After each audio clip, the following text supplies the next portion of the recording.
அனைவருக்கும் வணக்கம். என் தாத்தா இந்தியாவிலிருந்து சிங்கப்பூருக்கு வந்த பொழுது அவரிடம் இருந்தது நம்பிக்கையும் கடினமான உழைப்பும் மட்டுமே என்று அப்பா அடிக்கடி சொல்வார். அவர் கட்டுமான தொழிலாளர்களை வேலைக்கு அமர்த்திய ஒப்பந்ததாரர். கடினமான வேலை, ஆனால் ஒரு பொழுதும் குறை சொல்ல மாட்டார். என் அப்பாவுக்கு அவர் கொடுத்த விளக்கம், இன்று நான் பாடுபட்டு உழைக்கிறேன், நாளை நீ நன்றாக வாழ வேண்டும் என்பதற்காக. இது என் குடும்பத்தின் கதை மட்டுமில்லை, பல இந்திய முன்னோர்களின் கதையும் கூட.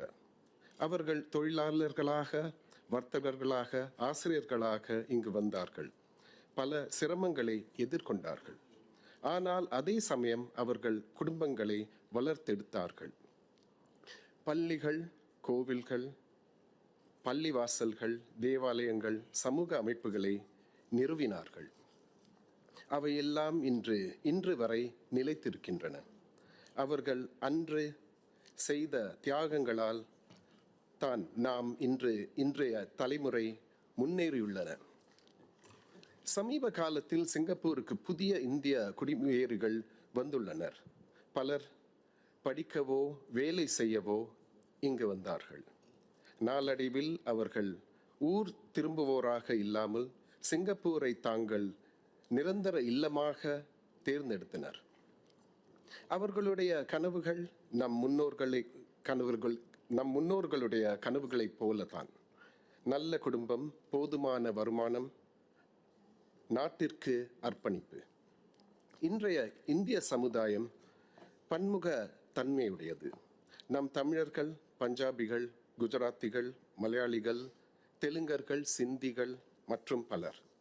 நாம் இந்தியர்கள், முஸ்லிம்கள், கிறிஸ்துவர்கள், சீக்கியர்கள். ஆனால் எல்லாவற்றுக்கும் மேலாக நாம் சிங்கப்பூரர்கள்.